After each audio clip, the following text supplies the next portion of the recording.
What's good, y'all? Welcome to the Black and Gold Hour Show, a show with your boy Merv. And here we talk about your New Orleans Saints. And in today's episode, I'm here to quickly recap the Saints' 21-18 victory against the Atlanta Falcons in the Superdome today. I mean, we've seen some positive things. We've seen some things that we can look forward to going into next year. And we also see some things that continue to plague the New Orleans Saints, those inconsistencies, those negative plays that have plagued the Saints all season. Now, the only saving grace here is if you're one of those Saints fans that believe the New Orleans Saints can get into the playoffs, the New Orleans Saints are still alive in the terrible NFC South. But let's quickly recap all of it. Remember to like, subscribe. We want to grow the channel, want to build the family. Let's get into it.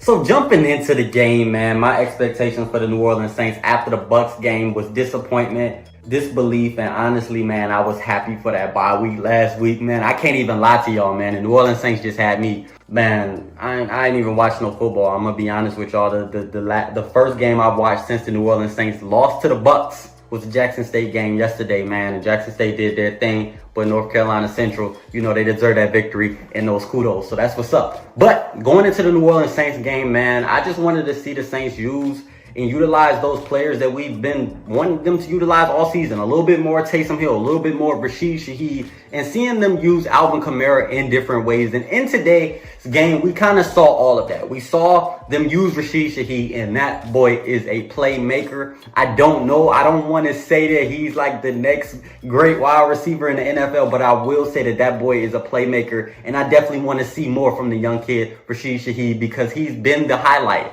of the season. We've seen Juwan Johnson do what he does, and when Juwan Johnson is an integral part of the New Orleans Saints offense, man, they look good. They look unstoppable, man. Having that tight end that we can consistently rely on reminds me of those Jimmy Graham type days. Now, I'm saying Juwan Johnson's on that level, but what I'm saying is having a quality tight end is something that the New Orleans Saints desperately needed going into the season.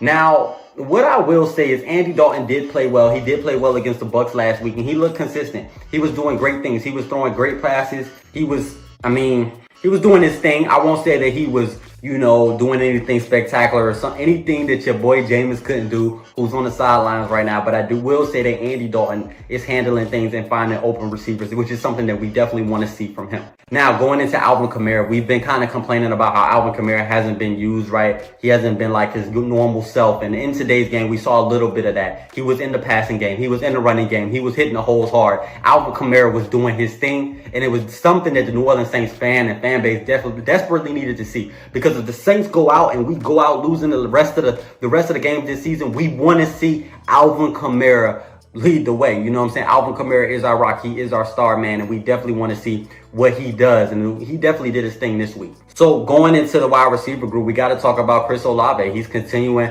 to dominate all other rookie receivers right now. He's all over the place doing his thing. And we definitely got to talk about your boy Rashid Shaheed again, man. That boy is a highlight. And Taysom Hill, we already know what he can do. We saw the deep bomb from Taysom Hill to Rashid Shaheed. And man, it just seems like the New Orleans Saints, man, they're so talented this year. And it just seems like 5-9 is not indicative of what this team can do. But hey, you are what your record says you are. So the New Orleans Saints getting into the rest of the game, we've seen the defense do their thing, getting all over Desmond Ridder and the Atlanta Falcons offense. But the offense was running the ball. They were doing their thing, man. And sometimes with those NFC South opponents, I can't even get mad, man. They were doing their thing. They did their homework on the New Orleans Saints, just like the Saints have done their homework on the Falcons.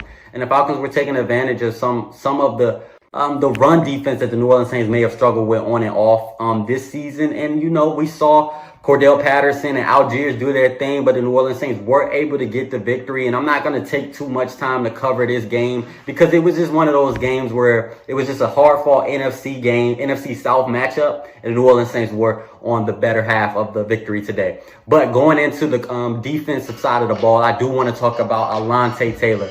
That boy was all over Drake London, man. He was doing his thing, man. We got to talk about Alontae Taylor. He almost had his first interception. If he was able to keep his right foot in bounds, man, he would have had his first career interception. But, man, that boy has stepped up big in the absence of Marshawn Lattimore. We got to talk about with Demario Davis having Pete Werner back, man. That's what we needed, Pete Werner, man.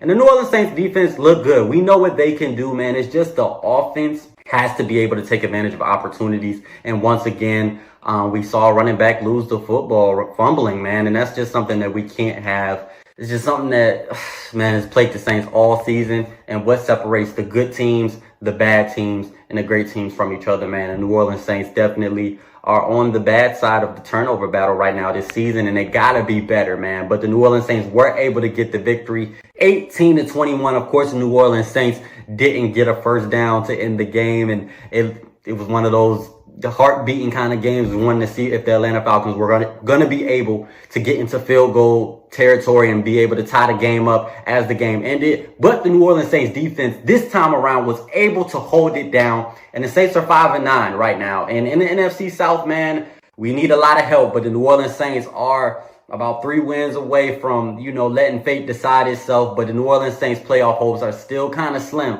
but they look a little bit better after today's game. But that's just a quick recap, my quick thoughts, man. Don't get too excited. Playoffs are still kind of a slim chance, but the New Orleans Saints have some things that they can build on going into next season, and that's Rashid Shaheed, Jawan Johnson, and the talented corner, Alontae Taylor. But that's it for my quick recap. I know it's been a minute since I dropped a video. I just wanted to take a break after the New Orleans Saints lost to the Buccaneers. But, man, let's see what happens as the New Orleans Saints go to Cleveland. Let's see what happens, man. We gotta get that victory. We gotta close out the season strong and then let fate decide if the New Orleans Saints will get into the playoffs. But as we always do on the Black and Gold Hour show, before I go, I got to give y'all a Merz Speak segment. And in today's episode, I kind of want to talk about, trust in the seasons, man. I heard a message today talking about how there's a lot of different seasons in our life. There's fall, spring, winter, autumn, all of the different seasons, but there's also different seasons in our personal life. Seasons where we'll be on top, seasons where we may be challenged, seasons where we may be having to help others, seasons where we may just have to be